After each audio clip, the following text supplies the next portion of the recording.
It's another edition of the Business Roundup. We are glad that you have joined us again, and we promise not to disappoint. I'm your host, Sigoa.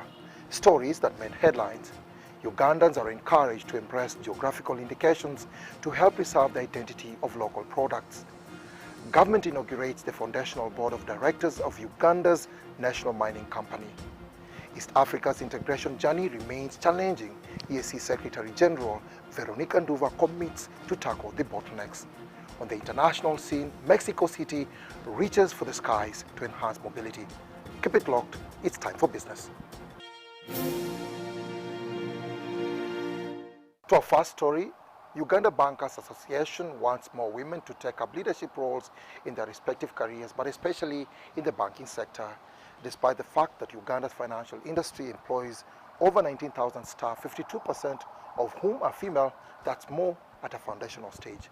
Let's have a look.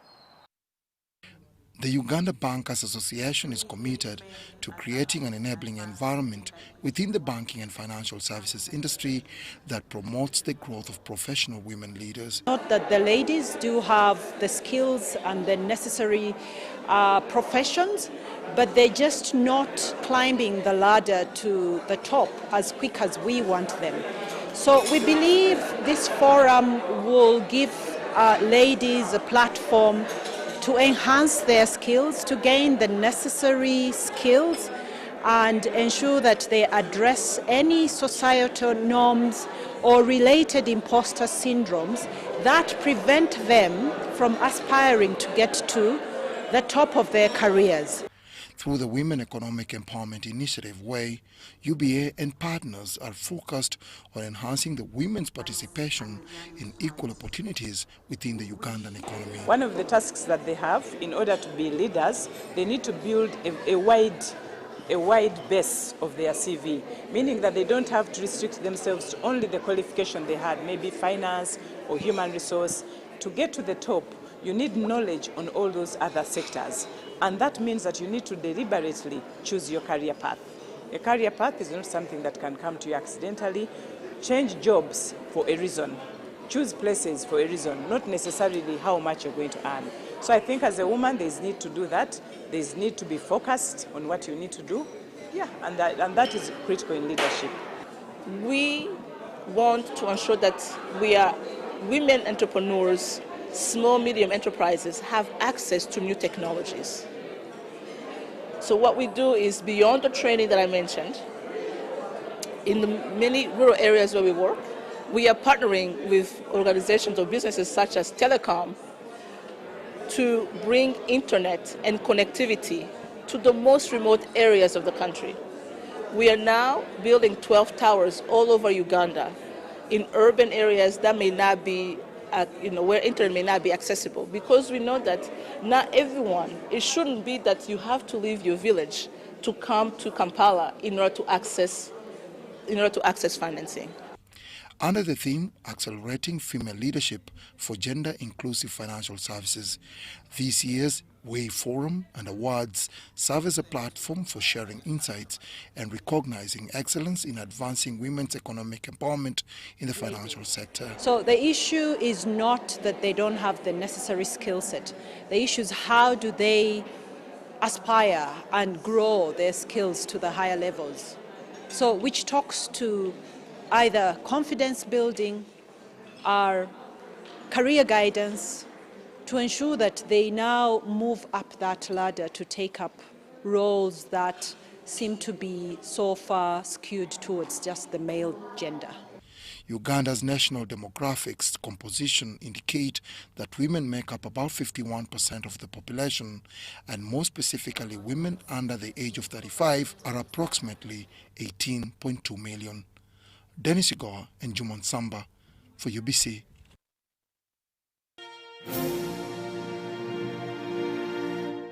The public is encouraged to embrace geographical indications to help preserve the identity of local products, create market differentiation, and empower communities to thrive in a global economy. This message was central at the pioneering GI conference in Kampala, and we have Brian with a report.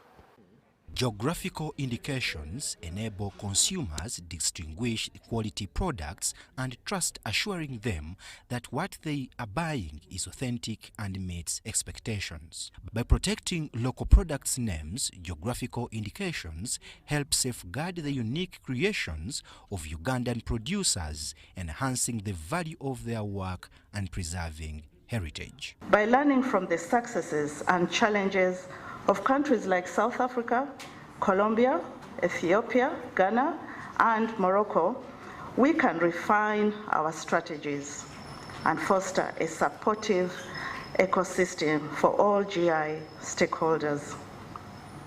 However, we must acknowledge the existing knowledge gap around GI processes. To bridge this gap, we must engage in continuous capacity building across the GI value chain, encompassing producers, policymakers, and enforcement agencies.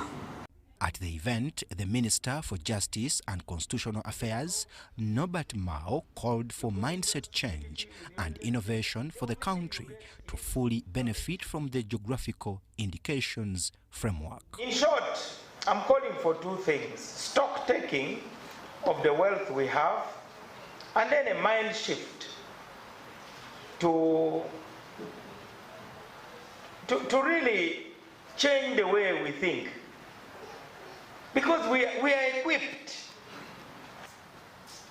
I want to declare my commitment to working with you, the producers, the marketers, and you, the international partners, so that we have a conducive environment.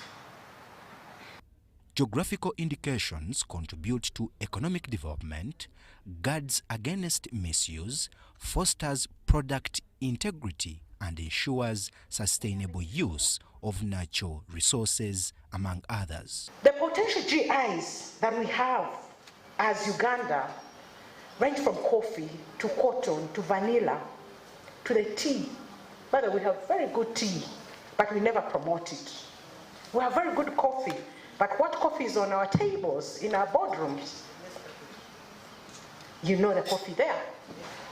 The Ankole cow is one of the best. We have the bananas, we have the pineapples, we have the shea butter, we have the honey,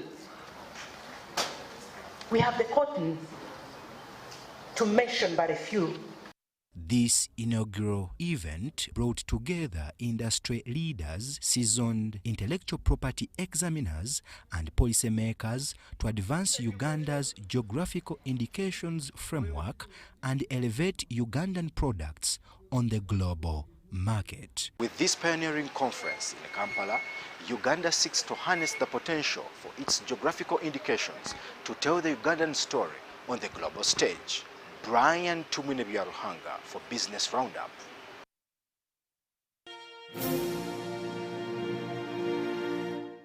The Finance Ministry has given the business community 3 months to adopt local marine insurance.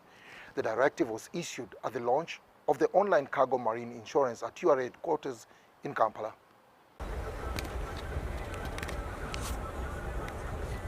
The Marine Cargo Insurance Platform, launched by the Insurance Regulatory Authority in collaboration with the Uganda Revenue Authority and the Ministry of Finance, Planning and Economic Development, aims at localizing the policy and strengthening Uganda's financial market. Government will get more revenue, so URA should collect more money. The cost of doing due diligence and pursuing claim settlement shall be eliminated.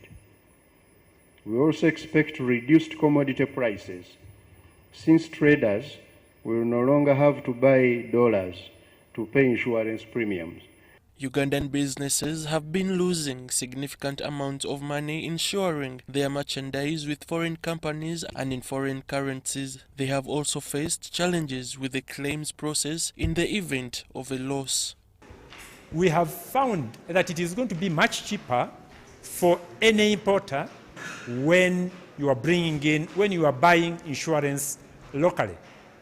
This has also simplified the claim settlement in case any of the goods get lost, someone can be paid when he knows who the underwriter has been and also the person who is supposed to pay. The new online marine cargo insurance system has been integrated with the URA portal to create a single-lined window for businesses. A local insurance certificate will now be mandatory before clearing goods at the customs point. It means there is an extra stream of revenue for our country in terms of the stamp duty paid on these insurance policies. And with that, we think we are going to go a long way in streamlining international trade, but more so making it easy for our clients to access these services. The Ministry of Finance has given a 3-month transition period to accommodate goods already in transit and train the business community on how to enroll in the new system. There is going to be voluntary compliance of up to 3 months. That is up to around the 1st of January 2025. And therefore, effective 1st February 2025, the government shall require all importers to be insured locally. The Insurance Regulatory Authority is tasked with safeguarding local insurance companies, and this innovation will also help the government to save money previously paid to foreign insurers.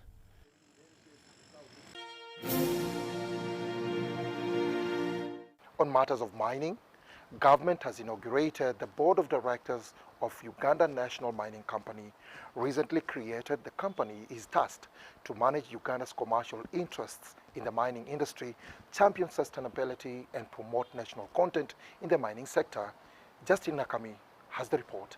I, James Mukasa Sebugenyi, swear that I will at all times well and truly serve the Republic of Uganda. The new board chaired by James Sebugenyi has the responsibility of enhancing the exploration and quantification of at least 58 priority minerals and geothermal resources across Uganda and adopt affordable technologies throughout the supply chain. If you look at the team which we have been given from the ministry, the team is very competent, very knowledgeable.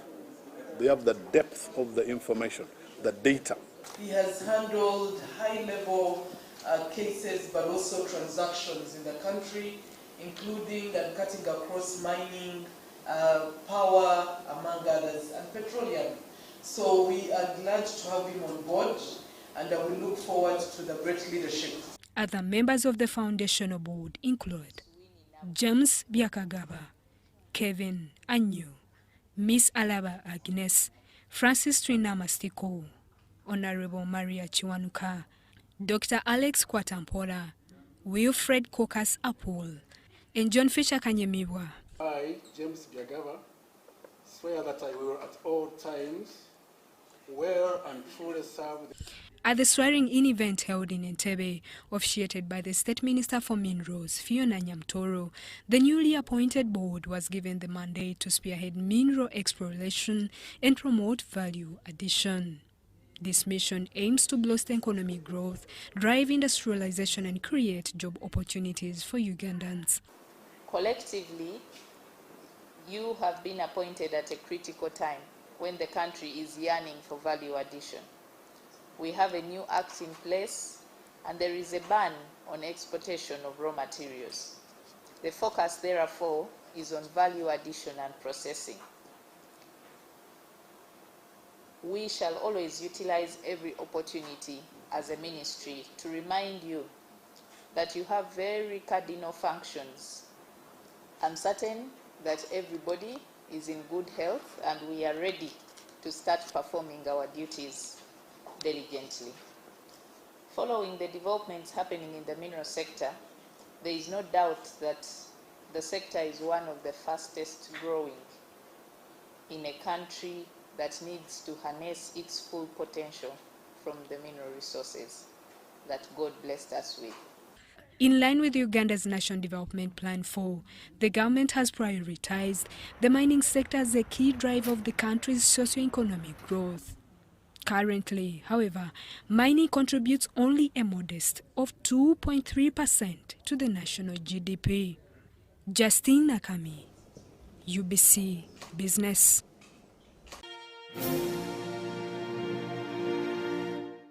On matters of integration, the journey toward East Africa integration remains challenging, says Veronica Nduva, the Secretary General of the East African Community, at the launch of the second annual CSG Scan 2023-2024 report by the Africa Legal Practitioners. Stakeholders emphasized the need for the partner states to set aside their differences and unite around shared goals.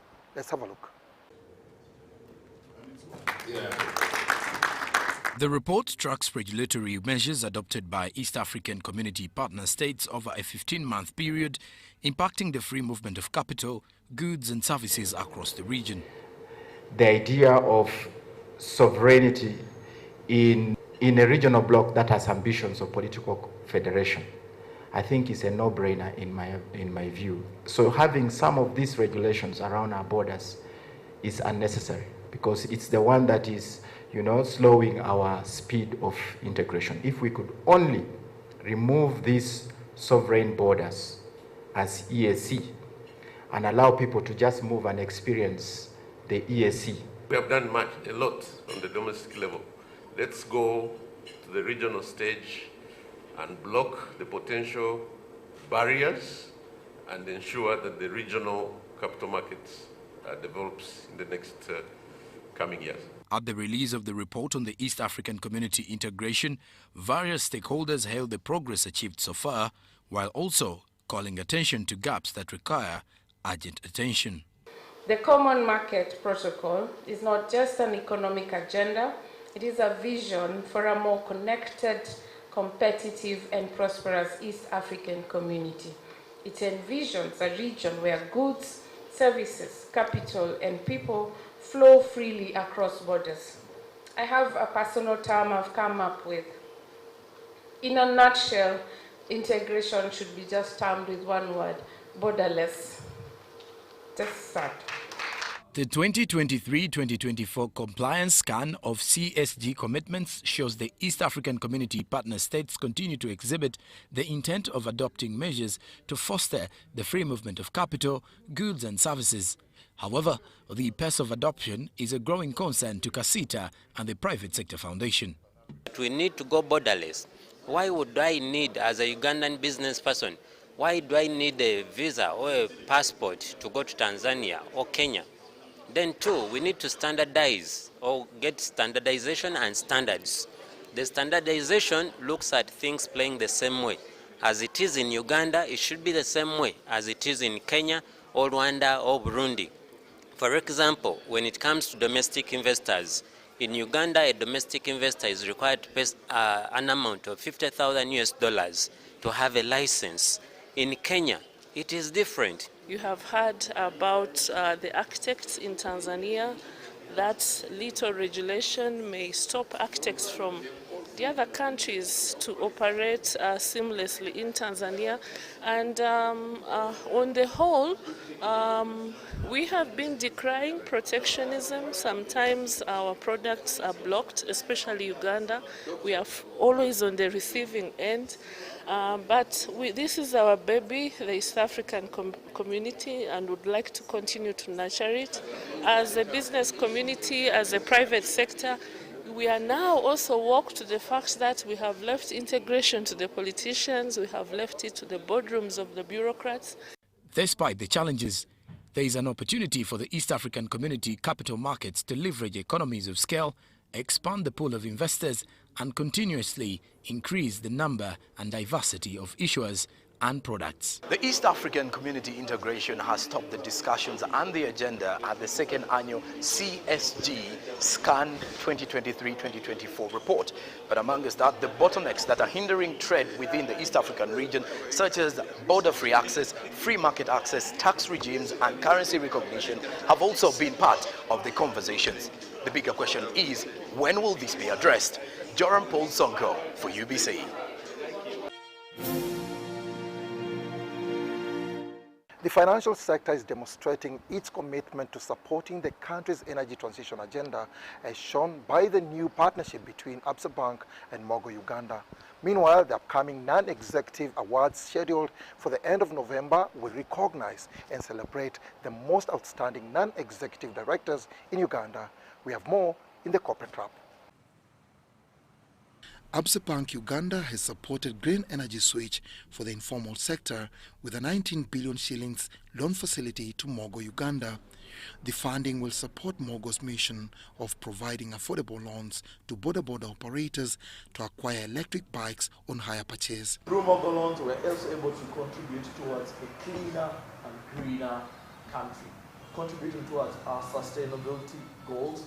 You know, right now there's a global trend and interest around sustainability, environmental sustainability specifically. This helps us be part of that. Let's say we partnered with Spiro, we partnered with EB for doing electric bicycles, we partnered with Sample.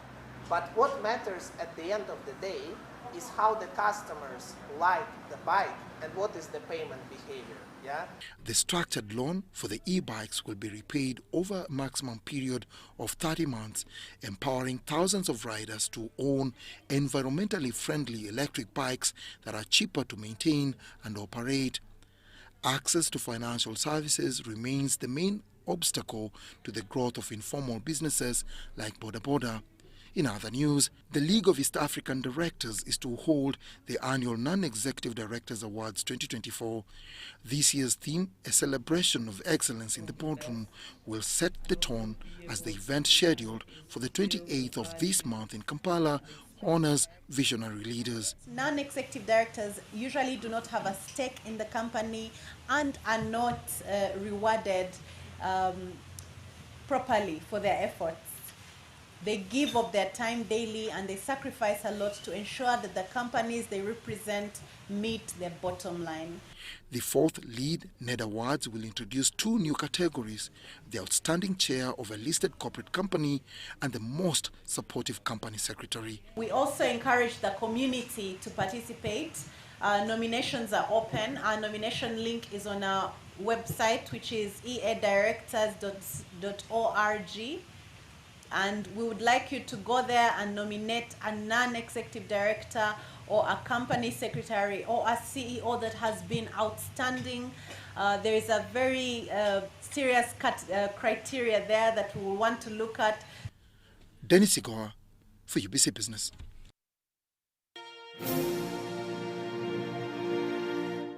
For developing economies, mobility and transport are key markers of progress, offering communities fast and efficient access to economic opportunities further from their homes. In Mexico City, the government has developed one solution by reaching for the skies. CGTN has more. Iztapalapa, the largest and most populated borough of Mexico City and the end of the line for the city's subway system. Until recently, further transport into this sprawling urban landscape was only available by minibus or taxi. But today, passengers board the cablebus, whisking them into the air and up to the higher reaches of this district. It has been very beneficial for me since I now use it daily. I used to take the bus, but it could take hours, while the cable car takes less than half an hour from one end to the other. The cablebus isn't only efficient, it's record-breaking. Line 2 of Mexico City's cablebus system holds the Guinness record for the world's longest continuous cable car at over 10.5 kilometers. It's one of 3 cable car lines in the capital's public transport system, used by some 5 million people every day. Importantly for local community leaders like Maria Lourdes Garcia, who runs a local childcare project, the cablebus is also providing a much safer commuting alternative to terrestrial transport in these marginalised areas. Before the cable car, robberies on public transport were a big problem, and those events are very traumatic for children. They can become scared to leave their homes for fear of further assaults. And this new transport alternative has eliminated that problem. The cablebus represents just a part of the expansion and modernization of the Mexican capital's public transport infrastructure, in which Chinese companies have played a large role in recent years, supplying electric buses and upgrading the subway system. The cablebus, says mobility analyst Elias Ramirez, is offering new opportunities and freedom to a class of Mexicans previously limited by geography. Today, this city has large populations concentrated in unplanned areas built on the mountainous outskirts, where road or rail transport services cannot reach. So the cable car alternative has been an elegant solution for a lot of people. Se ha convertido en una gran alternativa de transporte para una gran cantidad de población. Alistair Baverstock, CGTN, Mexico City.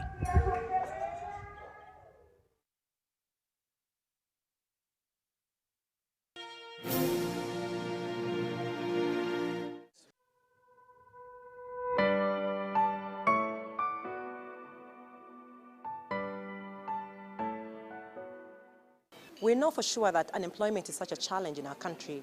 And as we look into our national development plan, we're looking at how we can ensure that our human capital is much more productive and there's more access in terms of employment. So one of the challenges is really the lack of education. And as the world drives towards Vision 2030, we're looking at quality education as one of the ways in which we influence sustainability for our country and for the rest of the world.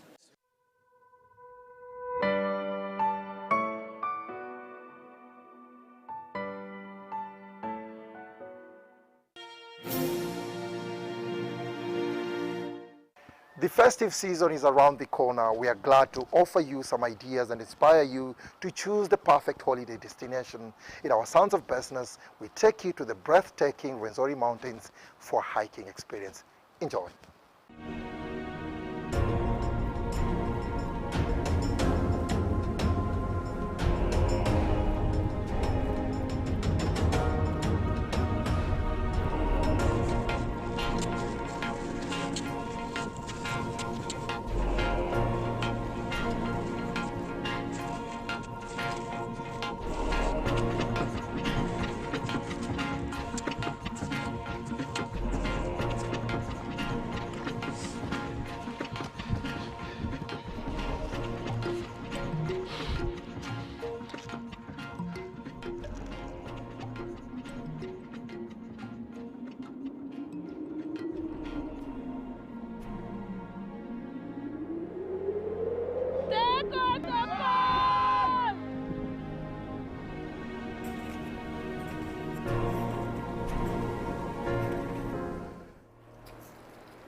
As we conclude this edition of the Business Roundup, here is a reminder: never give up, because there is always a chance to make a comeback. Stay resilient, stay focused, and keep pushing forward. Thank you for joining us, and until next time, keep reaching for your goals. Bye-bye.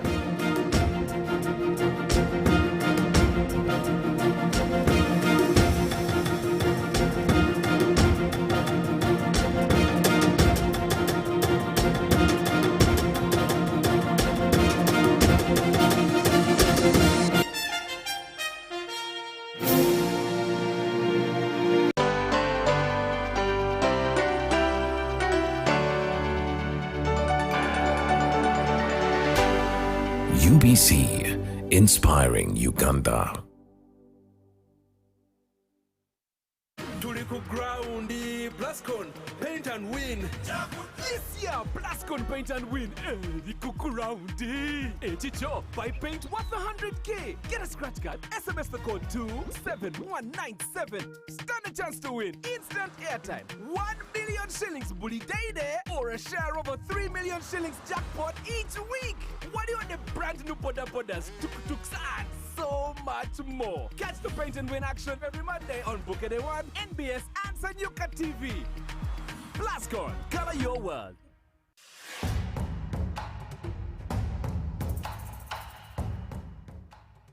Amazina ganje Ninyetekwa Seruhanga John Bosco ninduga mu district ya Rukungiri ndio muhanguzi wa miliyoni 18 na Uganda National Rotary nzahangwire urwo mu kuzana star 278 hash ngafuna message eriko ndio muhanguzi nashemererwa konka nabaza kugira ngo nebiya bafere sente ziriyo zona bakaziteka nko nazihangwire.